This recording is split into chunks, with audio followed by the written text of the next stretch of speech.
Well, for those of you that missed the Russell Morris, The Real Thing, I can't get it on again. So, can someone hum along to it? I don't know why. It's just disappeared.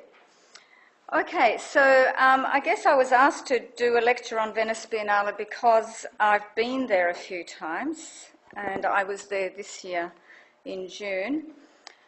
But I thought, I can't have a simple show and tell about the Venice Biennale, and I sort of thought about it, and I thought, I want to talk about this notion of the real. And this is why I played the Russell Morris song, The Real Thing.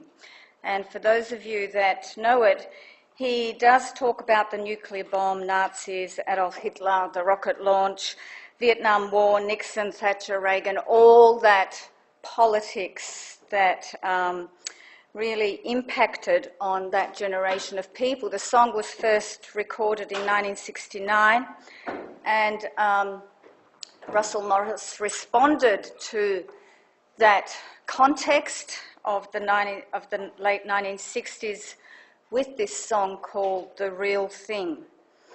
But I'm very interested in The Real Thing, and while this lecture is not going to be about that kind of politics at all, the phrase itself, the real thing, is, and in fact I suppose the music and the tone, and to some extent the poetics of those words and the atmosphere that they kind of produce is what the lecture is about. But I want to start with this sort of claim from the perspective of psychoanalysis and psychoanalytic theory. The real is impossible. Now, of course, everyone's going to sort of think, oh, what is that about? Psychoanalytic theory, from Freud's Oedipal phase to Lacan's mirror stage, these are the two fathers of psychoanalytic theory, have argued that once the human subject enters the sphere of language, the world, time that may have been whole before language, complete and full because it was based on the satisfaction of needs, is disrupted. In fact, language causes a gap between that time and world of wholeness and then the rest of life that follows. And what psychoanalytic theory then proposes is three psychoanalytic orders: the symbolic, the real, and the imaginary. And these are Jacques Lacan's orders. And they serve to situate each one of us, human subjects, within a system of perception and a dialogue with the external world. The symbolic field is the field that's articulated, the field of language, the field of codes, systems, orders, networks, organisation, in other words, writing, and so forth. It involves the formation of order.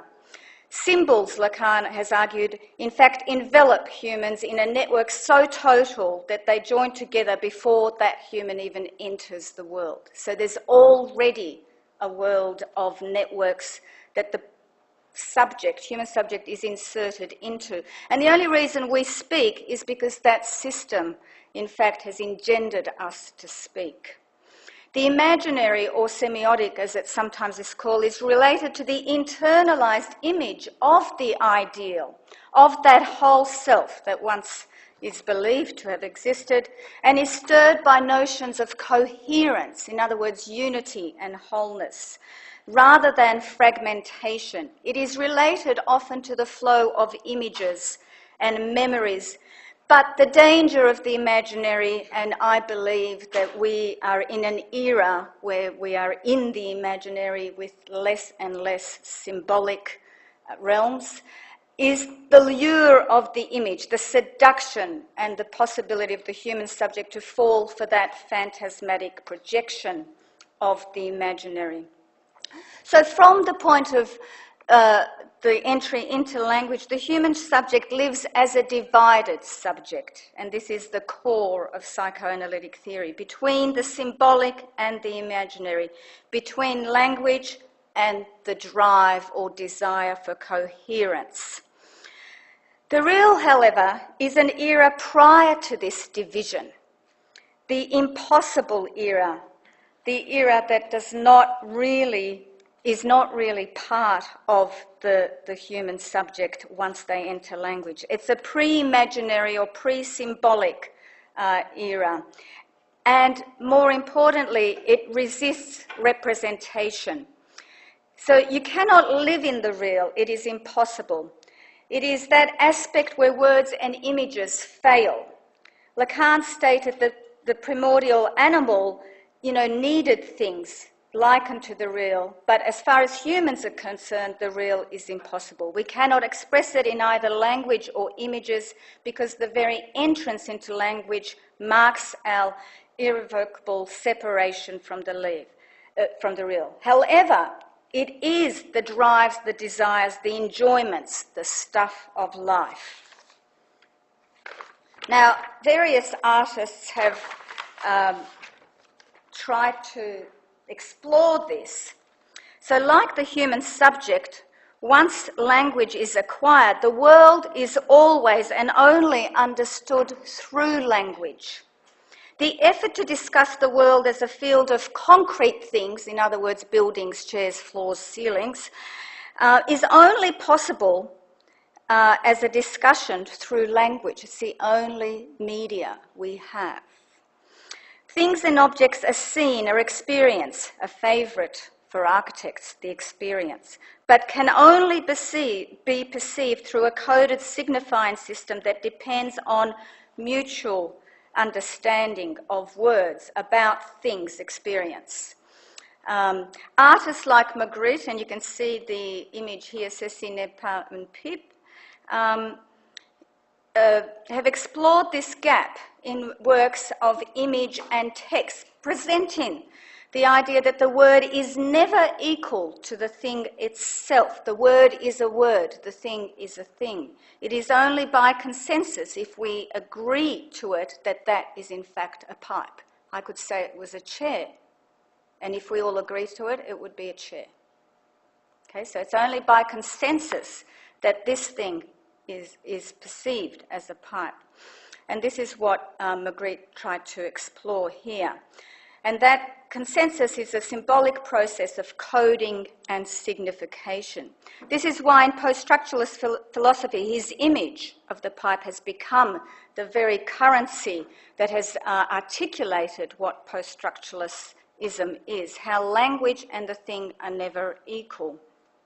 Magritte, in fact, borrowed this image, it is suggested, from Le Corbusier's book, Vers une architecture, since he was an admirer of the architect and, as he says, a painter. But it also is inspired by other little signs in shop windows which said, Ceci n'est pas de l'art, this is not art. So this is what we have. We have these things, and then we have language. So in Russell, and yet people search for the real. Russell Morris, The Real Thing, if you are, of sort of my generation, or even if you're your generation, apparently the song is familiar. The original repeats, even though it was recorded in 1969, current generation is familiar with that song. But also the phrase that is often mentioned in this school, in the real world, by students, of course, but also in an uncanny way by some academic staff. What is university? The unreal world, the utopian world, the world that you will leave behind? What is the real world? This is partly why I want to explore this subject. And of course, the Real lecture series, a very beautiful poetic play and resonance of the unreal of the real, in fact. So, what does this mean for the context of architecture? And so what I want to explore is this question through a discussion about the Venice Architecture Biennale and sort of touch on education, design, exhibition. The position here is that in the context of architecture, the Venice Biennale goes the other way. It is not real. It is not architecture. It is not a thing, a building, or an object. It is not architectural practice, the design and production of the city or building. It is not even a tour of real architecture. Architects do that by going on architectural tours or pilgrimages. For example, in the 1930s, Australian architects went on the Grand Tour of Rome, Florence or Italy, or the Acropolis. In the 1950s, they went to the Nordic countries. Recently, people have been going to Bilbao and Zumthor buildings. Interestingly, one of the most famous architects, Le Corbusier, in 1911 went through the Balkans, my part of the world, and I recently gave a paper on the impact of that tour on his architecture. After that, he was 24 years old at the time.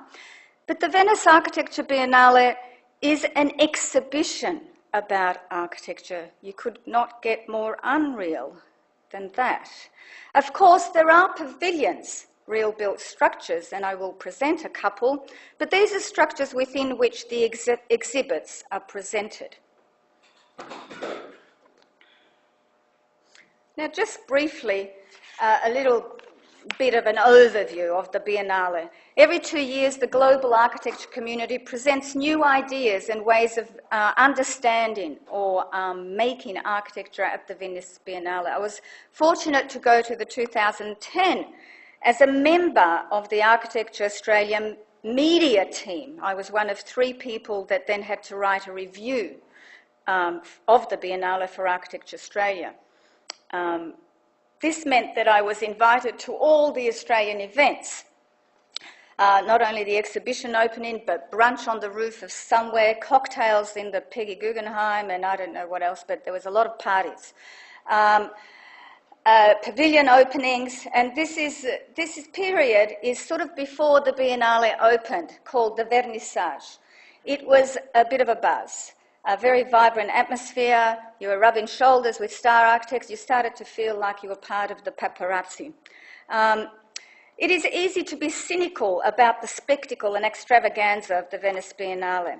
You know, when the paparazzi surrounded Sejima Nishizawa in 2010 and the film director Wim Wenders, who did a film on them that was shown at the Biennale, you know, thoughts of Hollywood became real and visible. And yet this cynicism is a bit superficial because as an architectural community we have put value on Mies van der Rohe's Barcelona pavilion and Melnikov's Russian pavilion produced in similar forums. After the 2010 Biennale, I wondered why I had not been to the Venice Biennale before. So it was a very exciting time. And just briefly, you can see the 2 black spots. That's where the Architecture Biennale exhibits are. The bottom one is the Giardini, and I can use the mouse. There we go. And this one is the Arsenale that emerged later in the history of the Biennale. And that's Venice. Now, just a little bit of history. Interestingly, the Architecture Biennale started in 1980, and as we can see from, well, maybe this next slide, there's the one 1980 on the left, and then a more recent one, 2006. And you can see that it started small. Italy won all the awards in 1980, and there was a couple of, you know, Western countries participating, whereas in the new millennium, there's a vast area of nations and architects from very various parts of the world that participate in it. And the Biennale, the Venice Architecture Biennale is every 2 years on the even year. It is an addition if you like, to the Venice Art Biennale, which started in 1895. So the Venice Architecture Biennale was about 5 years after the Venice Art Biennale. So in that sense, and it sort of, before it started, I believe that Carlo Scarpa made some architectural, artistic interventions in the Art Biennale, and therefore there is a sort of, I guess, a flavour to the Venice Architecture Biennale, at least from its association with the Art Biennale and its kind of link to that history, that it's trying to align itself with architecture as some kind of artistic or cultural production, and it searches for the ways that architecture transcends its commercial agenda. And certainly what we start to see is that there is a kind of a discourse that emerges out of the Venice Architecture Biennale that tries to talk about architecture. You know, this is what I mean by it's not the real thing. It's not like hitting your head against a brick wall. It's like talking about that brick wall. It's a discourse on architecture in that sense.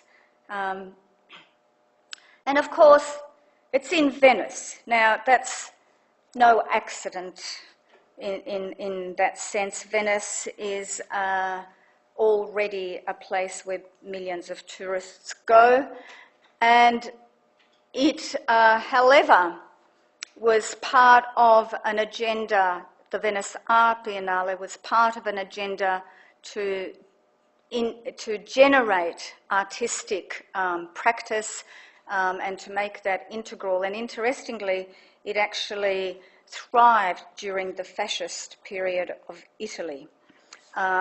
So there was, Mussolini invested a lot into the Venice Art Biennale at the time in order to interact with culture and be seen to be interacting with culture. Now, the Venice Architecture Biennale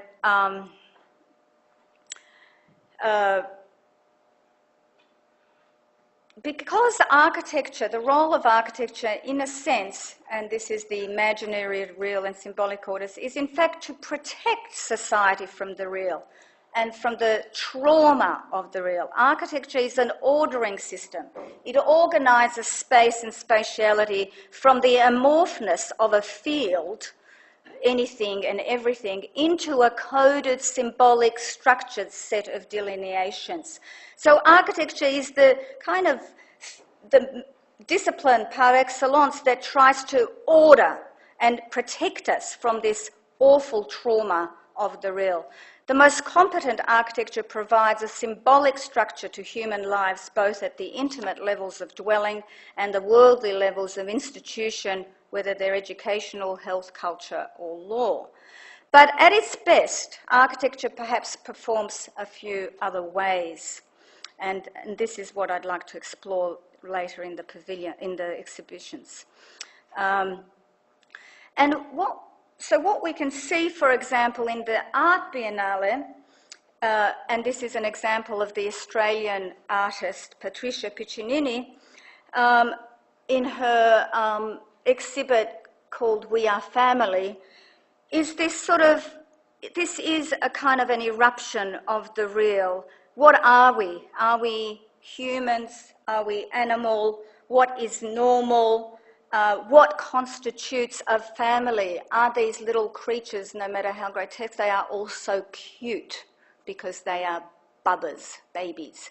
So there's a sort of a kind of a questioning by erupting our normative ideas with these new possibilities.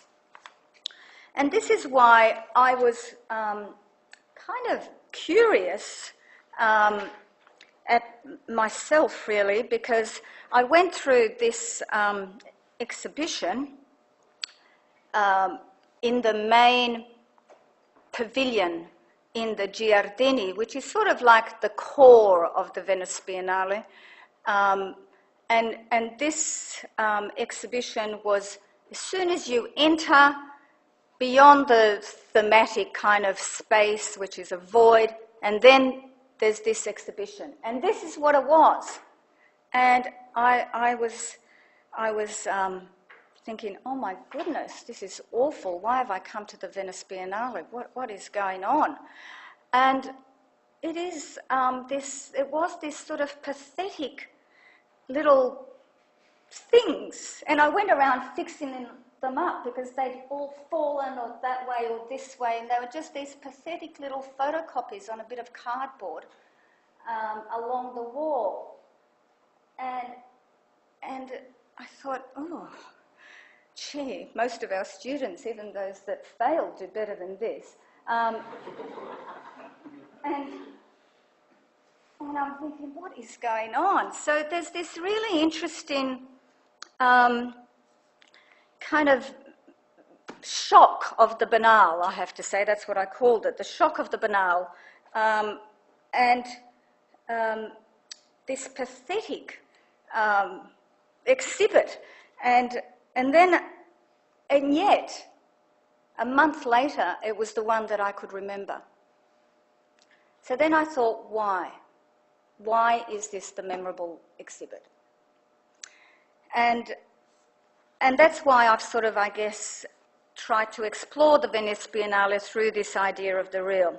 So the real in psychoanalysis is defined as an eruption that breaks through reality, sometimes the actual and literal occurrence that is traumatic because it disrupts the flow of reality. It is very different to reality, imagined or concrete. Sometimes it is captured in moments when you're going about your ordinary business and that ordinariness kind of breaks up. The example that is often given in psychoanalysis is when you stub your toe or when you break your mother's vase. Horror, terror. It is a situation when you sometimes literally hit the real, they say in psychoanalysis. It therefore has the effect of stunning the person into a different reality from the one that they were going about. Not going about our ordinary business, but tending to our poor little toe or limping or packing up the pieces of the broken vase and hiding them somewhere, I don't know. So it is that that sort of eruption of something that breaks through what you expect. Now, certainly the last thing I expected at the Venice Biennale is this pathetic kind of exhibition, given that now they even have curators for their exhibitions. I thought, are they serious? This is embarrassing. The lack of effort was palpable.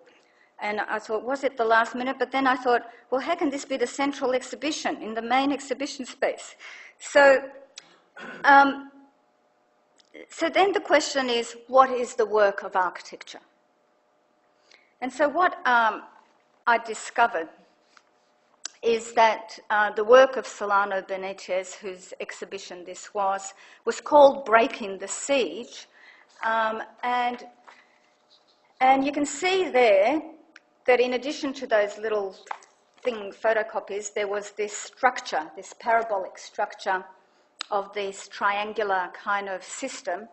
And because what he kind of, not invented, but used, I suppose, is two things. One is the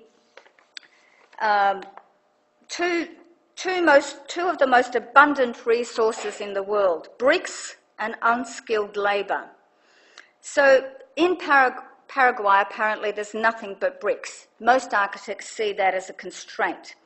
But he instead thought, well, what do I do about this? So what he did is design a structural approach that allows building using unskilled labour.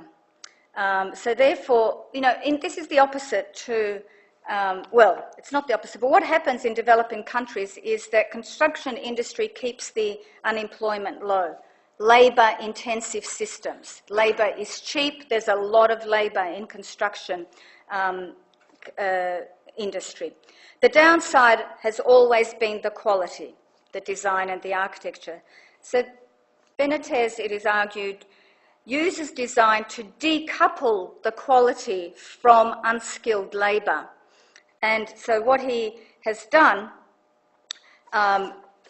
is a very counterintuitive thing, simply pouring mortar, this is the first thing he did, in between the bricks placed on the ground. So he actually made panels, in other words, instead of having to lay the bricks. And sometimes he folded bricks into a three-dimensional self-supporting system. So he designed a kind of structure in which the bricks could be inserted.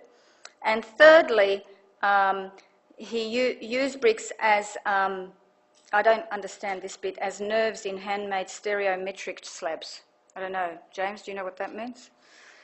I didn't see that bit. But nonetheless, the buildings were phenomenal. Now, this is just one of them. Huge number of buildings, all pretty amazing designs, all built out of bricks and unskilled labour.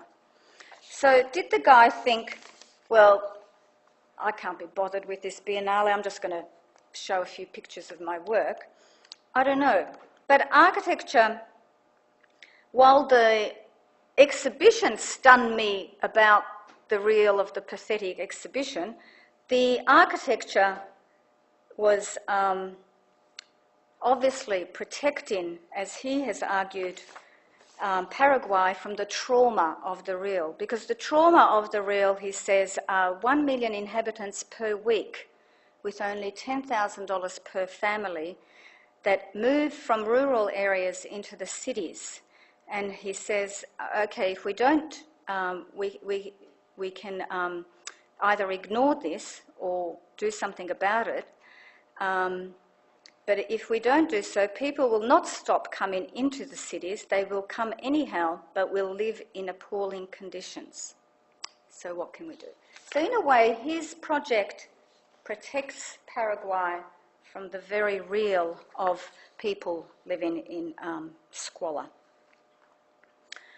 Now, similarly, there were, in the 2014 Venice Biennale, Koolhaas's idea of elements, room after room of the main exhibition displayed door handles and so forth.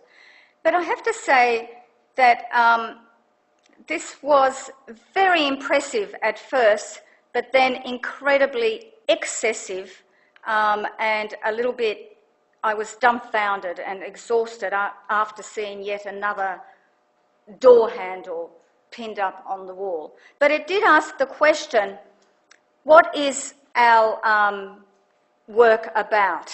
And in one of the rooms, Koolhaas had a whole wall of trade journals from the 1960s. I think he's going through a sort of middle-age nostalgia period, or post-middle age. But on the other wall, there was projected, if you like, a film. And this film had extracted hundreds of little sections of known films, well-known films, that had very memorable entry and exit scenes. So in other words, the door. Because some rooms showed door handles, other rooms showed doors, others showed windows and window frames, others showed cornices, ceilings, you name it, architraves. There were room after room of these elements, hardware and so forth. But on this particular wall, there were this looped film of all the memorable entry and exit scenes from well-known films. Suddenly, the humble door was shown as an element that could open up a real and reveal a shocking or embarrassing situation. The door can be an element that masks very ordinary lives and hides them. It announces the arrival of an intimate someone or a stranger. In other words, the door resonated with literature, art and meaning.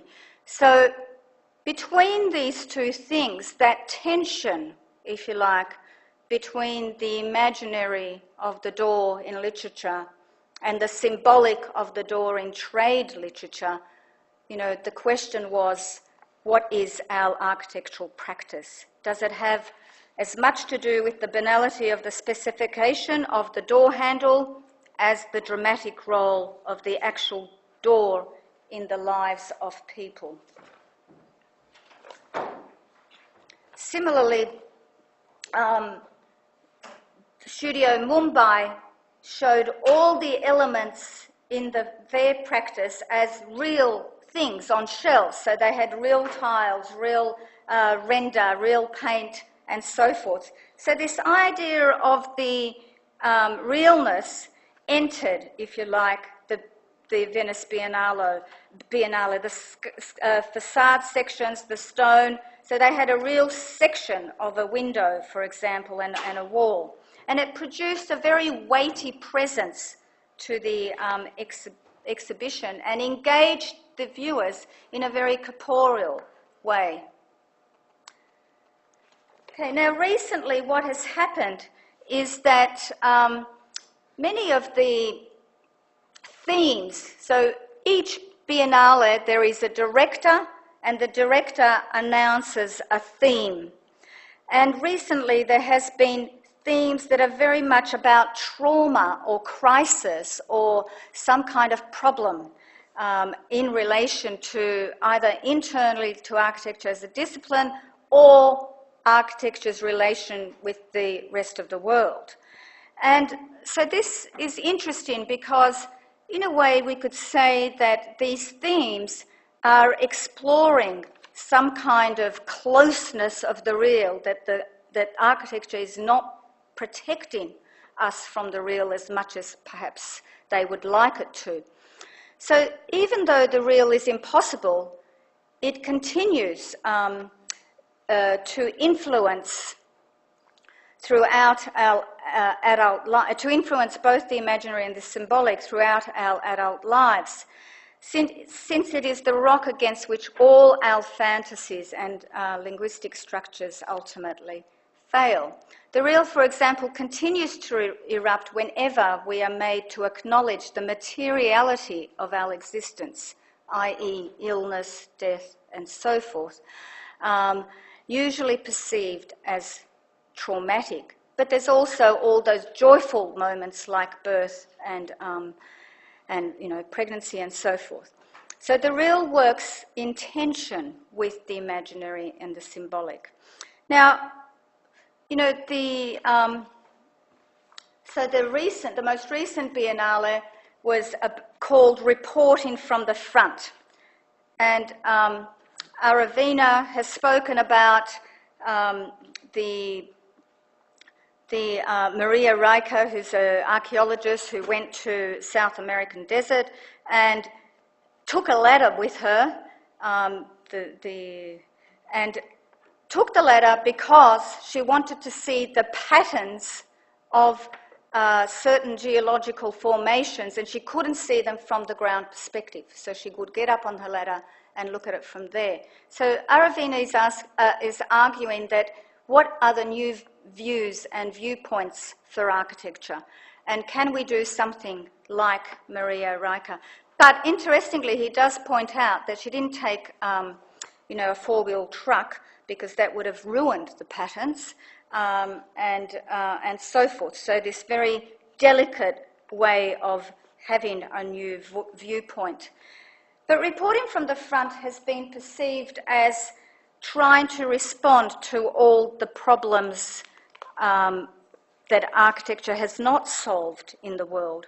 And interestingly, similarly, Richard Burdett in 2006 had this question of society and architecture. What is the relationship?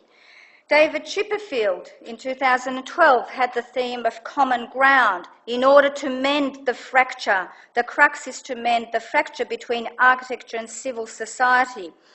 Fuchsas in 2000 had the theme of less aesthetics, more ethics, arguing that there needs to be some way of addressing the new social discontent and disparity, and so forth. There's been several, if you like, of this idea that architecture has not yet solved all the world's problems.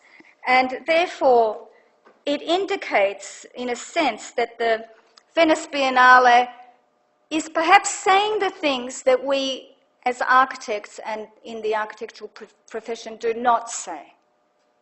We don't talk about those things. We don't, people go about their daily business of making a really good building. They don't think, oh my goodness, there's a whole bunch of people in Central Australia that are kind of living in terrible conditions or something like that. Very few. So there is this really interesting thing that perhaps the Venice Biennale is not being the real, but is pointing to it, in a sense. Or what I will try to argue is at least preserving the impossibility of the real, whereas perhaps the rest of reality is not. So this is also Koolhaas's thing. He wanted to go back to fundamentals of architecture, and he wanted to talk about architecture, not architects. And he wanted to look at this idea of the last 100 years. In other words, history. So it's unusual that someone like Koolhaas wants to look at history.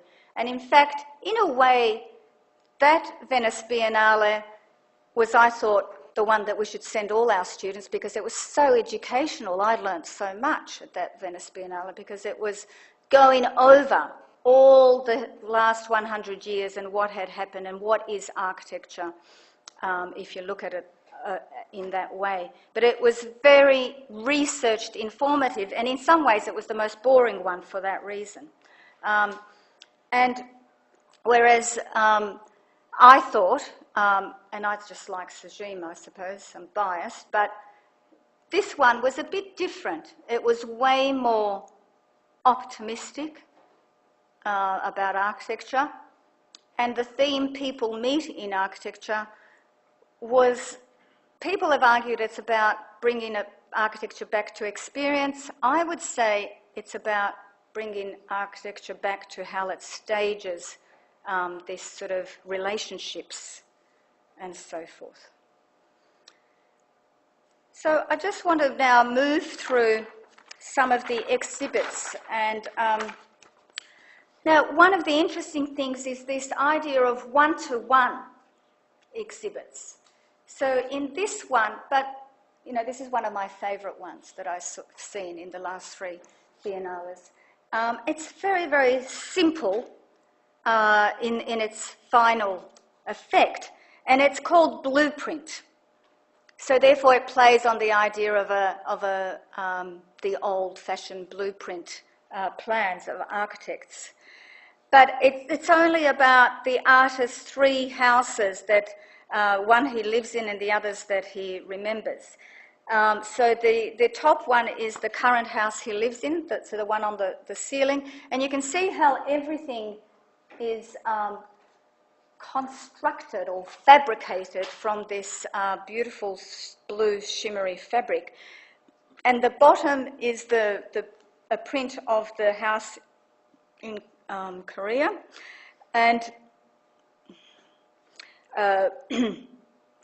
it was this soft rubber base, and many people I saw started to take their shoes off before they walked on it. So there was a sense of kind of entering, if you like, a different kind of space. But, it takes a lot of work to put these things up, and so the conceptualization is in itself very inventive, but then the crafting and the construction of it is beyond that again. This one was very interesting because it spoke about, in a sense, the ephemeral nature of planning. We often think of planning as set in policy and so forth, but how many plans have never been realised? And this really interesting machinery was in the Israeli exhibition. It showed how sometimes plans are just like lines in a sand. And so this machine would draw the plan and then erase it, and then draw another plan, and so forth. This one was fascinating because it used this time-lapse thing of just what you would call Soviet realism and turned it into this magnificent kaleidoscope in the ceiling. So therefore it presented, if you like, a new form of ornamentation that moved, that was cinematic. I've got a film there, but I don't think I've got time to play it. I don't know. Have I? Well,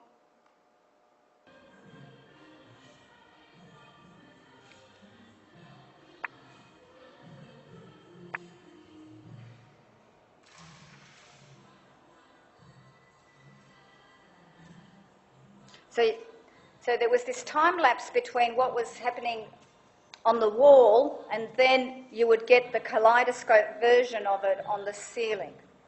So there was this sort of loopy thing going on.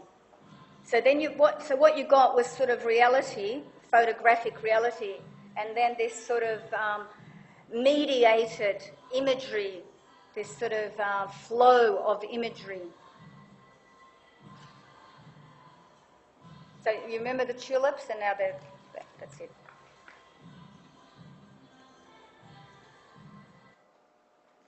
The music was interesting. All right.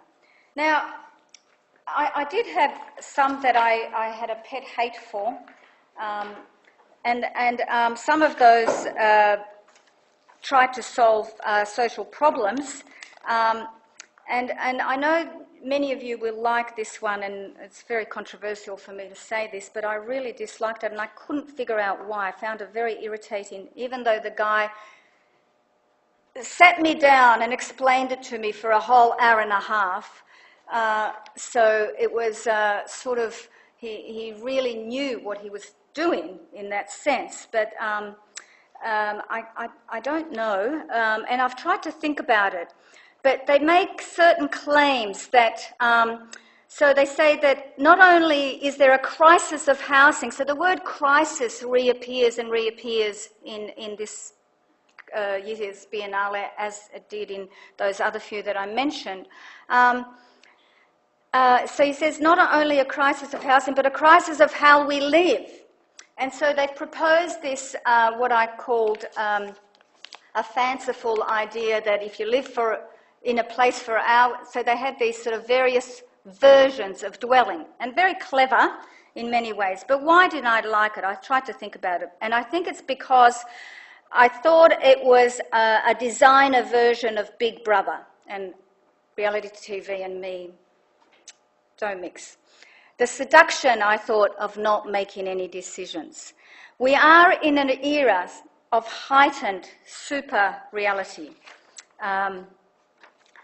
Supra-reality, maybe. The heightened sense of reality is, of course, evident in reality TV, a genre of representation that most of us often uses ordinary people, so therefore not actors, actresses, to produce programs that are supposedly ordinary. But I don't know whether the torturing survival shows with mothers saying they wanted to show their children that she could do this and puts herself through some horrendous course of physical torment is hardly ordinary.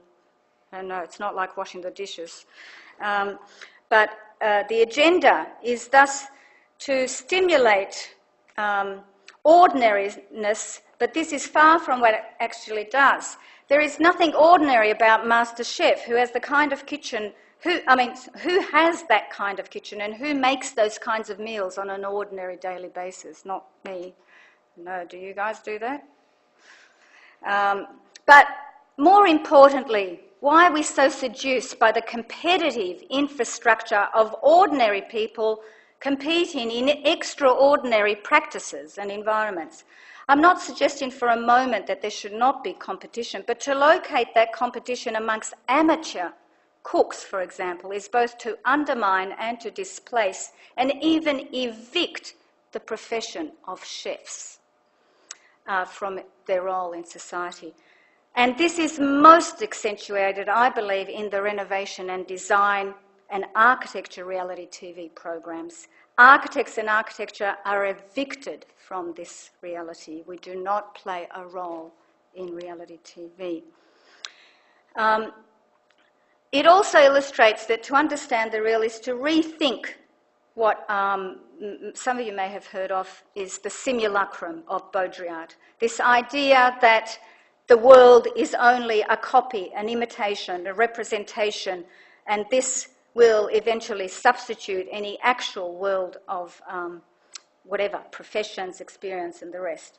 The world of simulacrum extends itself beyond reality TV, of course, because it becomes the paradigm of how we actually live. This can be observed in the kind of growth and proliferation of selfies. One recent observation when I was in Paris and I was walking through the island where Notre Dame is, and of course there are kilometre-long queues of tourists to go inside the Notre Dame, and I have to say I'm glad I was a tourist before tourists became accessible to the whole world. But one colleague, Kevin, had said to me, go to the tip of the island and look at the structure near the river. And so I did, which meant that I had to go to the rear of Notre Dame. And in fact, that structure was closed. But at the same time, the rear of Notre Dame, I think, is really the most beautiful part.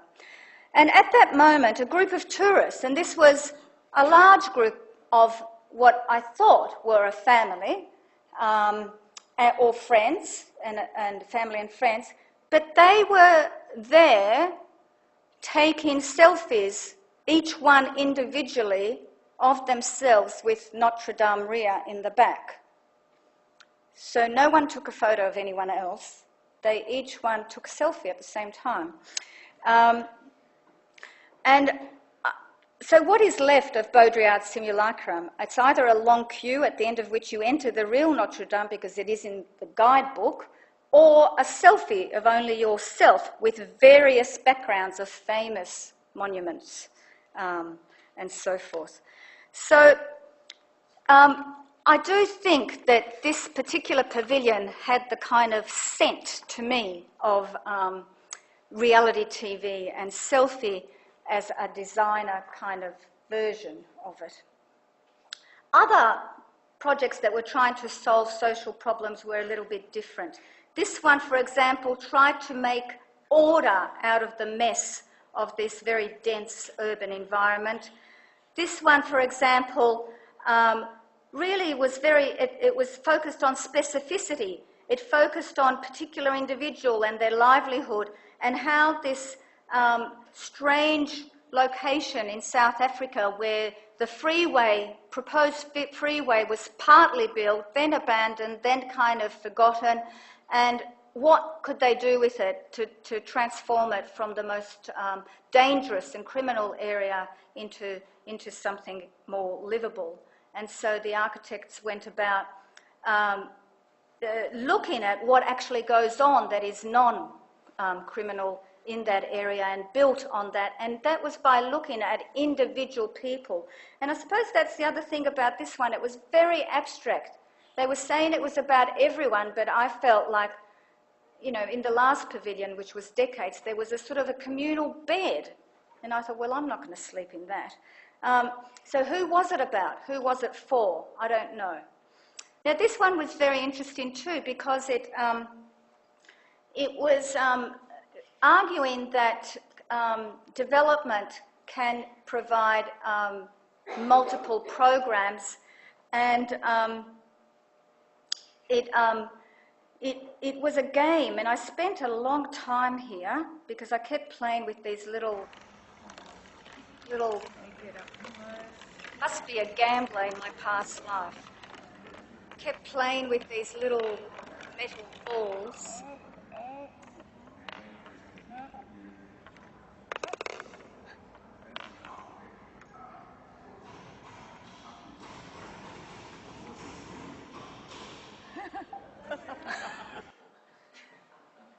So what was interesting about that is that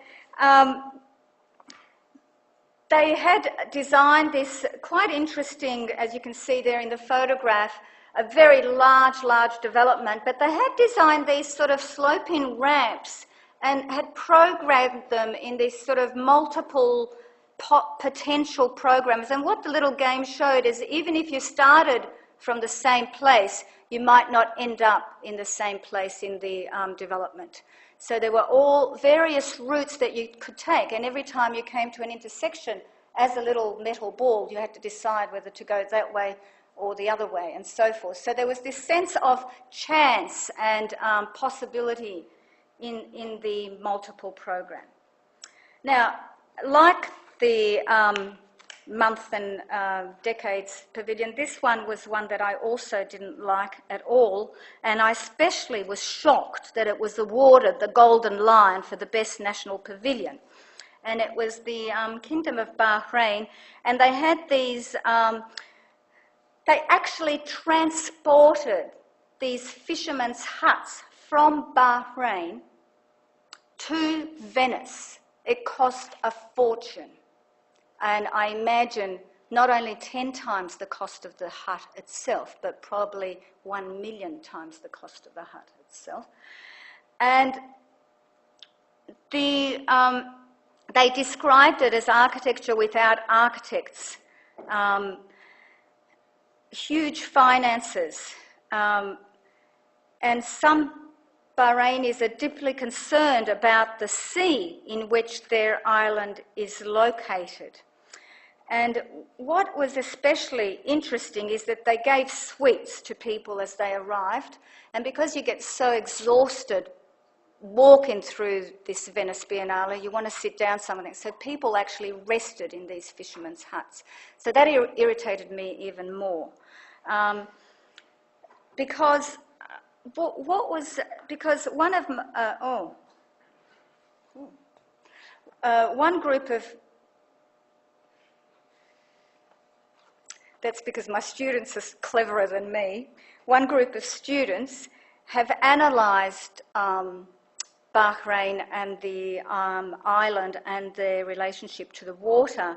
And Bahrain has grown manyfold because of reclamation of land in the water. And so in contrast to the huts, this is really what Bahrain is like and what people desire. And what these students have found is that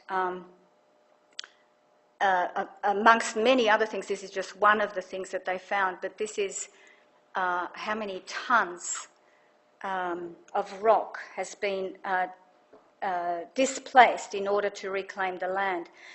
So the actions and realities are testimony to a very different history of oil, urban development and land reclamation, making the we that the exhibit talked about very confusing, more contradictions.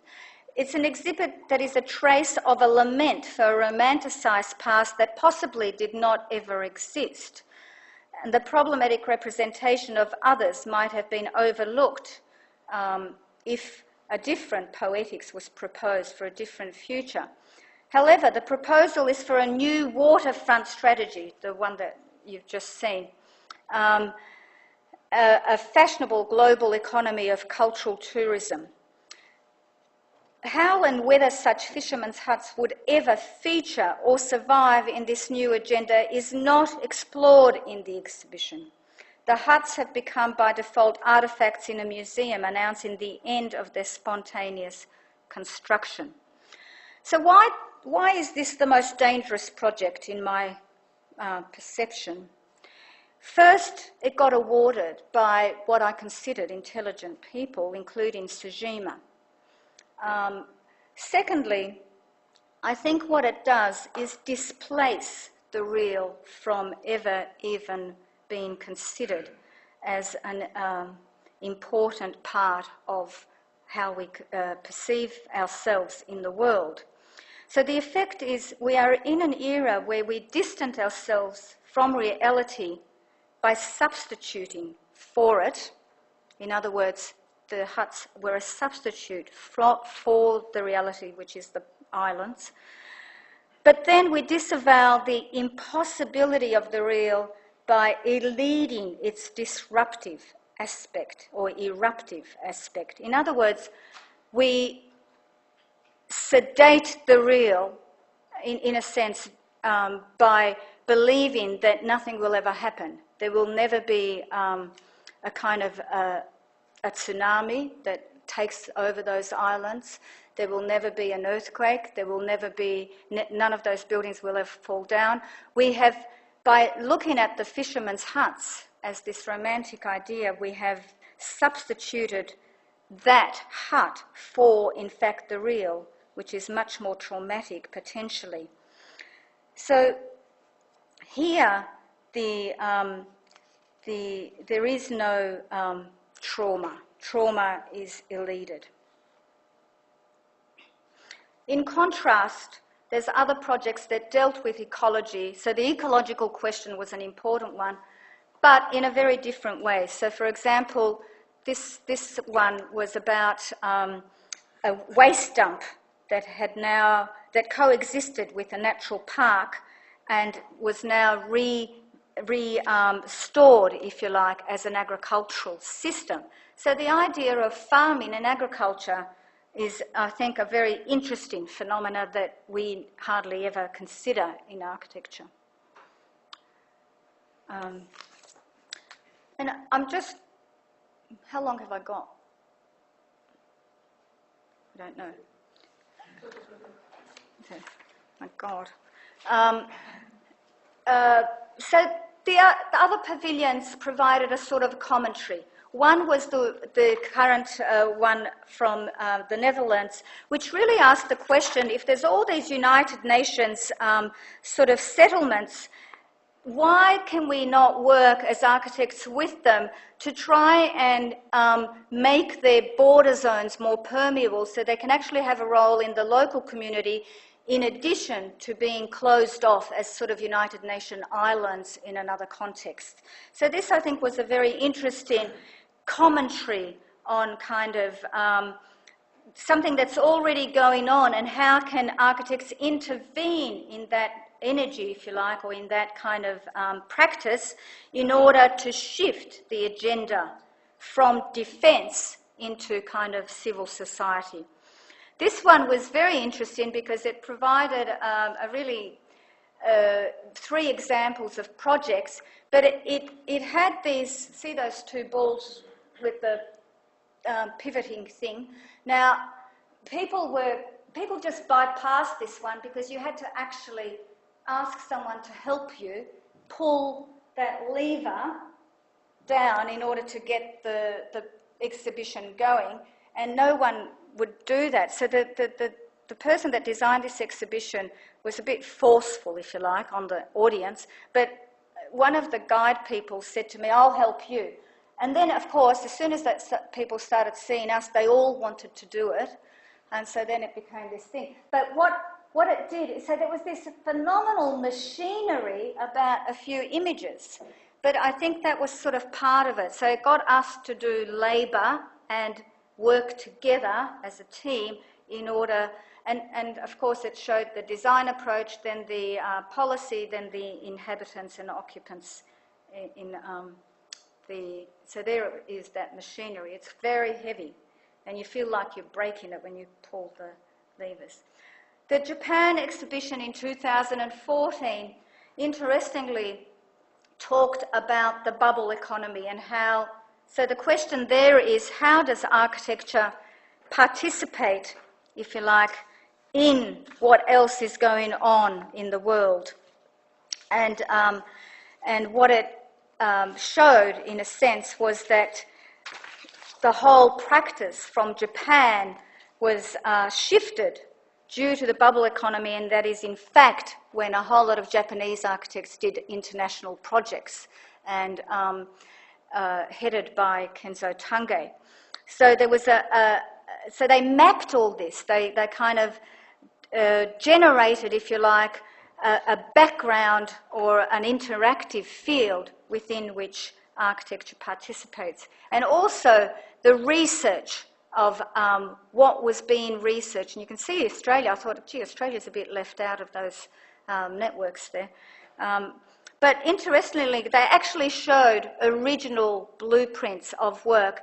And one of the things that they showed is a whole lot of rural structures. Rural environmentalism apparently had a big day in Japan in the 1970s. Now, I thought this is one of my most interesting ones as a commentary one, because what it did is set up itself as an exhibition that then put forward strange juxtapositions. In other words, it put forward the Venice Biennale with a trade fair. Is it very different, or is it similar? Is it similar to people just trying to sell their wares, a trade fair of whatever? Is the Venice Biennale any different to that? It put the juxtaposition architecture and real estate. Is architecture different to property value? It put the juxtaposition family and aspirations, and in fact they did this amazing mosaic of a very, very happy family and made a kind of out of ownership, out of house ownership. It put also the past as a kind of a series of hardware that you can get off the shelf, that you can purchase off the shelf. So these sort of elements from the past are hardware that you can purchase off the shelf. So it actually put forward a kind of real questions about where we are with, there's some of the examples there, with these contrasts and juxtapositions. And I think often we put those aside and don't think about them. At the same time, the other commentary that was going on was that during this is the 2014 Biennale, I think, no, 2010, there were interviews with the architects that were showing their work, and these were recorded, and then you could view them simultaneously as you went also to see the exhibition. So you saw the architect, you saw the exhibition, and then you heard the interview. So it was this sort of instant gratification from the media. Now, I'm going to skip through these one, but there is a lot about nationalism, and I thought the most radical one was the Arab modernisms. Fundamentalists and other Arab, this is in Koolhaas's Biennale. I thought very interesting title. And then the other one was this African one, which showed famous things that was going on in the world of architecture and then what was going on in the local community alongside that. So contemporaneous, we often forget about that. One of my favourite ones is this one, and you'll probably know why, but it was the Dutch exhibition in 2010, which documented all the empty buildings in the Netherlands, and you know, did this exhibition in order to put forward to the Dutch government, we have, and it documented all of them, and this is how many there are. An entire city of empty buildings, beautiful, many of them post-industrial sort of structures. And so then the question was, there is so much unused architecture in the Netherlands, why do we need to build anything new? That was the question. But what was fascinating about this is the level of, meticulous level of documentation and representation of these. So it did actually document nearly every one of them, as you can see there. But then it also, for each one, it actually found out some sort of coordinates and produced this encyclopedia about each one of those buildings. And so there's this idea of mapping and documenting that can actually generate new innovative ideas. So mapping and documenting isn't only a kind of a historical exercise. It can be the platform on which new ideas are generated. And of course, then there was the physicality of building every one of those empty buildings, and doing it very simply, just with this, what's called polystyrene stuff.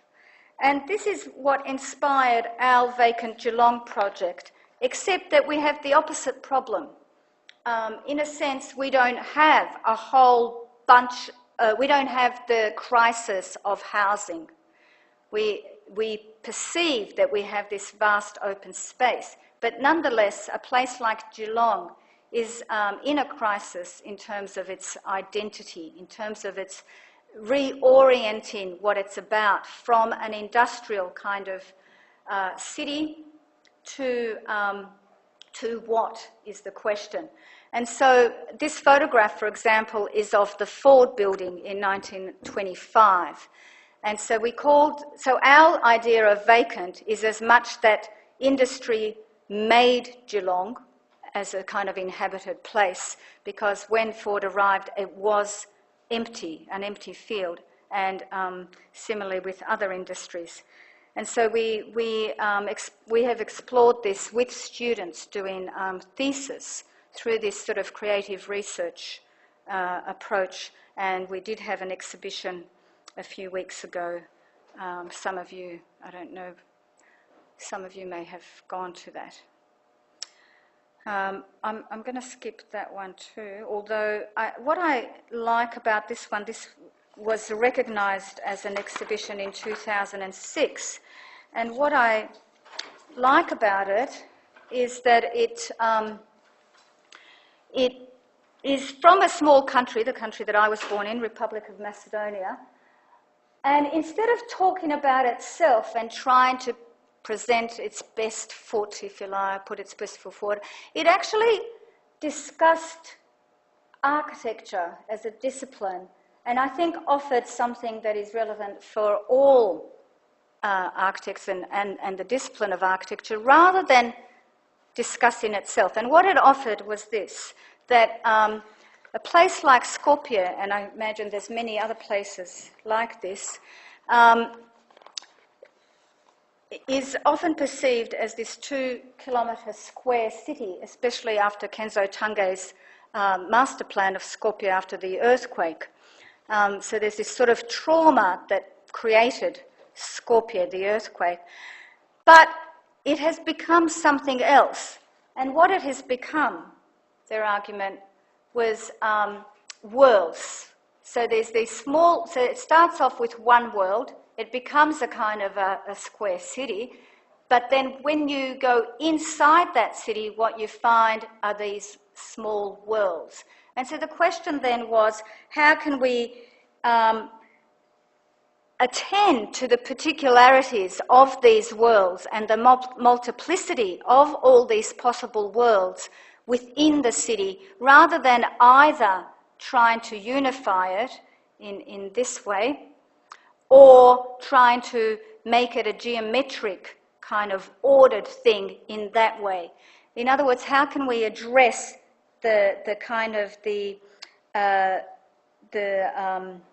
particularities of the fragments within the city in many cities around the world. So from world to city to worlds, plural, multiple. And also, they were recognised, I think, also because of that very interesting concept, but then also that they presented their exhibition with white chalk on a blackboard, in addition to, of course, the model of these parts. Now, the real buildings. So the only pavilion worth talking about that's in the Venice Biennale is the Nordic pavilion, the Sverfen Nordic pavilion, and this is it here. It is the one that you cannot kind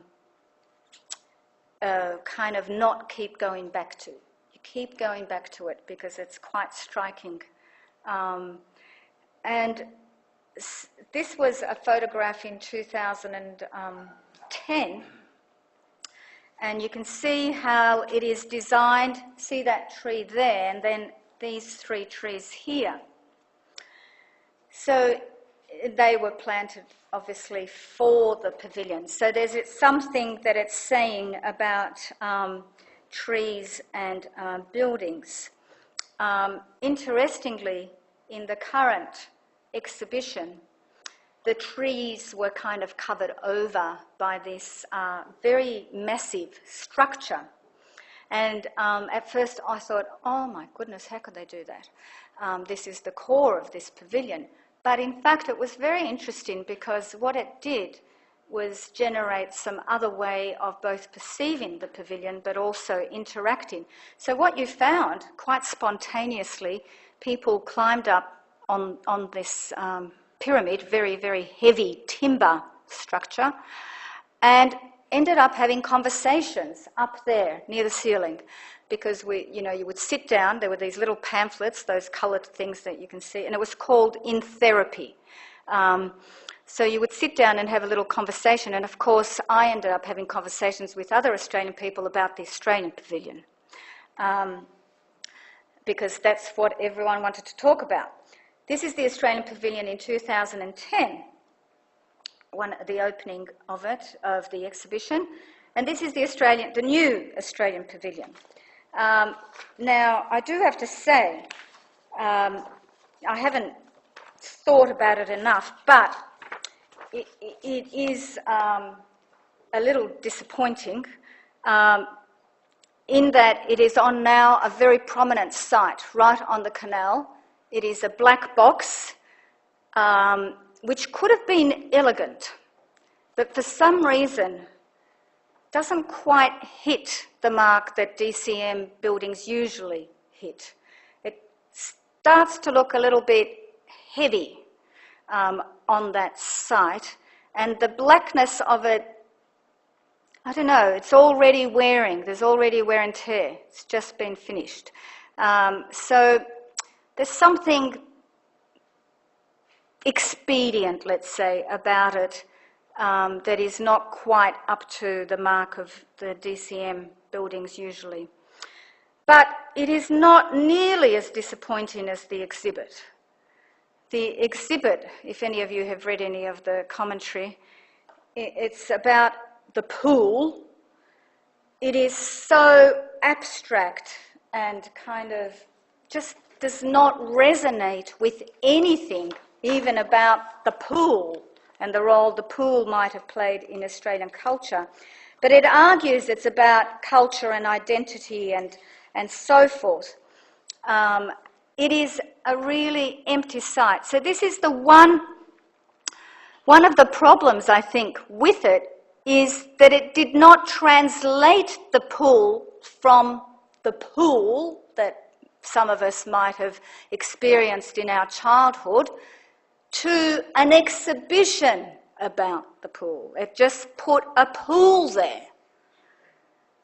So there was no kind of nothing, no mediation, no translation, no resonance, no richness. So, you saw the photograph, fantastic. I'd love to swim in that pool on the left, but what are you going to do in this one, and what is it doing there? So there was a kind of a voidness, a void of where something might have triggered richness or at least resonated with our experiences, both horrific and pleasurable, in the pool when we were children. But no, it didn't do that. In contrast, a pavilion that did touch what I want to mention. I haven't got long to go. Are you with me still, or are you falling asleep? Yeah? No, I'll skip over a little bit of it. But the one that did do that is the Japanese pavilion, and part of the reason it did do this is because it was kind of the design, architectural version of a doll's house. And what you found was children could look into it, but all of the rest of us, even if we're small, had to bend down and kind of peer through it and so forth. But why is this one successful? And I think it's because of what I want to mention now, and that is the mirror stage in psychoanalytic theory. So we've already mentioned that the subject is a split subject, but what happens is that at a certain time as an infant, the child stumbles upon a mirror. She is suddenly bombarded with an image of herself as whole, a total image in the mirror, whereas she previously experienced existence only as a fragmented entity, parts of herself. She could see her hand, she could see, her legs and whatever, So not until the infant stumbles across a mirror do they see an image of themselves as a whole, as a totality, as a total entity. So this image of wholeness is interesting because it's coming from an external force. It's outside. It's outside of the actual person. The mirror is not the actual person. So that, in a sense, the mirror stage in psychoanalytic theory is this sense of the complete image of the self that appears in the mirror, and this counteracts the infant's primordial sense of a fragmented body. So at first there's this jubilant assumption, oh wow, look at me, poke around in the mirror and so forth. However, the image, and you see this image of coherence, but the process and the reason that the subject is called a split subject in addition to the imaginary and the symbolic is that the internal self cannot reconcile itself with its external image in the mirror because, and it is the first encounter with human subjectivity. And it is the first encounter, and this is important for us as architects, of spatial relations, with the idea that there is the self and then there is something else. But the split is, and the lack of reconciliation is due to the fact that you're only total in the image of yourself. You cannot, and that is separate from you, yourself, your body. And there is that tension between the total image and the actual self. And that tension is what the imaginary and the symbolic split subject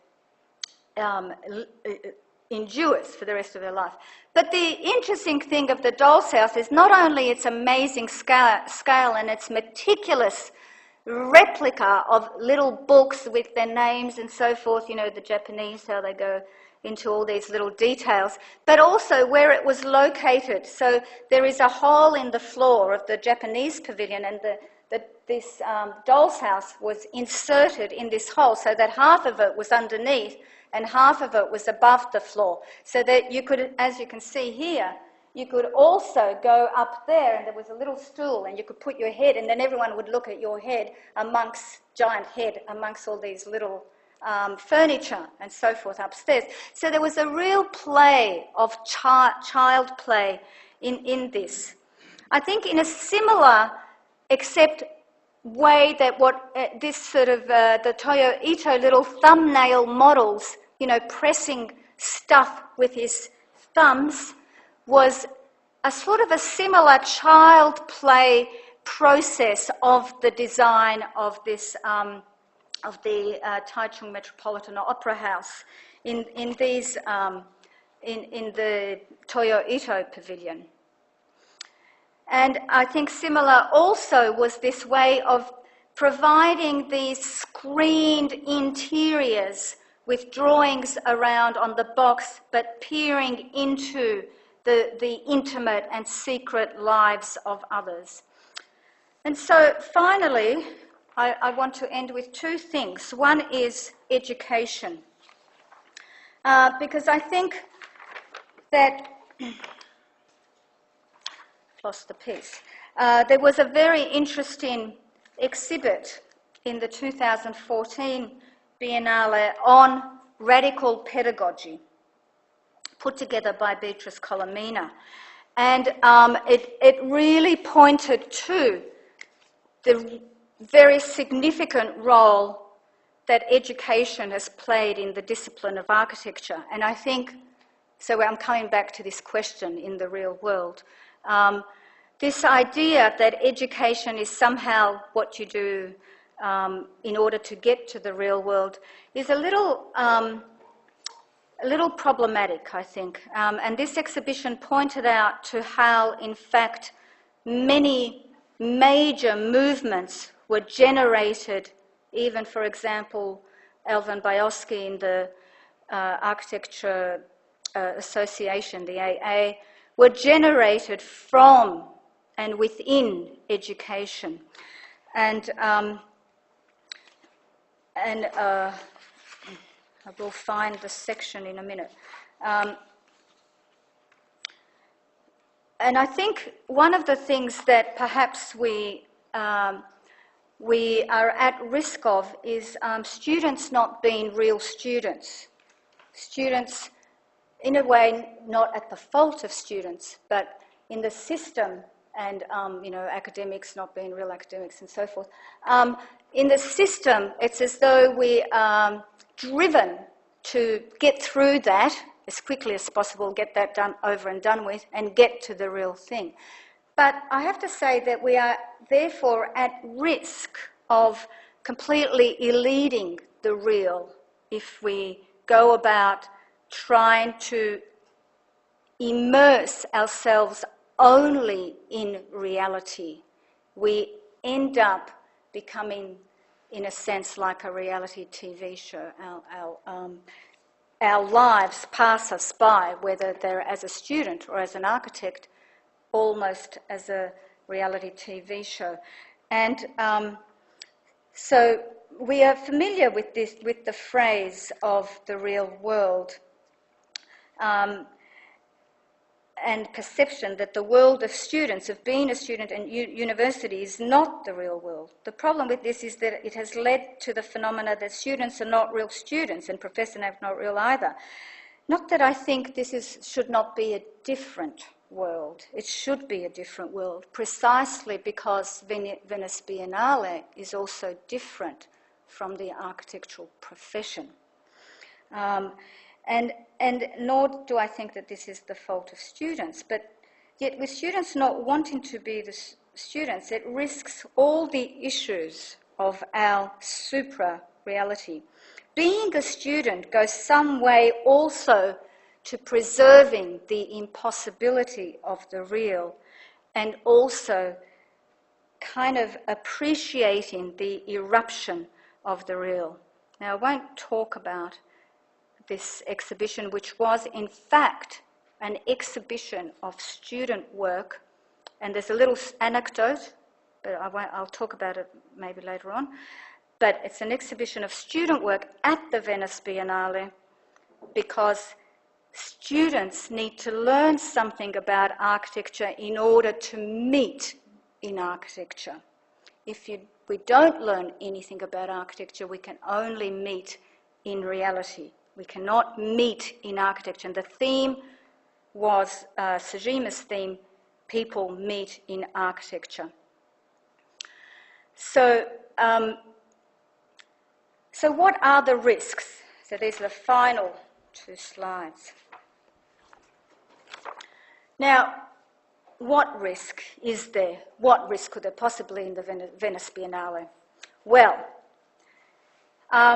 Ishigami spent days putting up something that was invisible to me, and everyone kept saying, oh, wow, isn't it fantastic? And I kept thinking, what? I can't see anything. And it was these threads. What are they made of? I've forgotten. This fine threads, almost invisible threads that kind of were holding themselves up. Nothing else was holding them up. So it was a structure of threads. And he and his team were there for days trying to make, it's quite a big structure because that's the arsenale, and that is, you can see the person to scale. So it went up the top and down the sides and in space. And everyone was fascinated and looking at it, and I kept thinking, so what? I don't get it. Because I'm a bit, thick, I suppose. I'd like to see things, real things, bricks. Give me bricks. Anyway, then they nearly had it ready, and it broke. And then you would see them for days in a corner crying.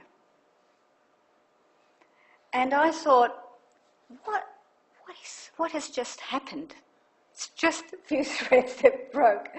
But it was, in a sense, the eruption of the real.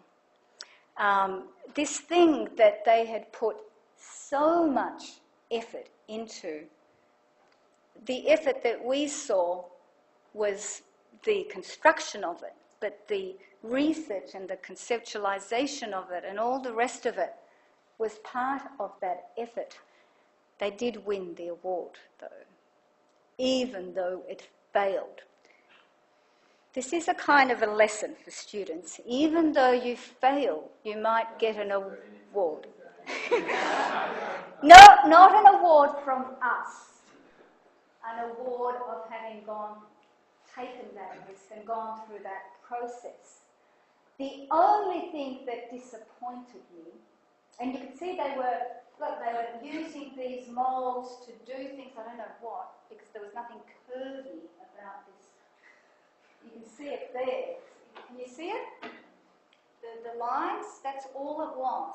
So I don't know what these are doing,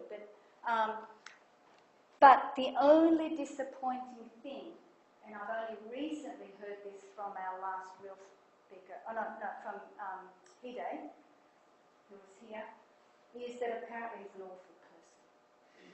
Awful person. He's awful to his staff. He probably made them cry. Changes the story, I don't know. Anyway, that's the end of it. Thank you.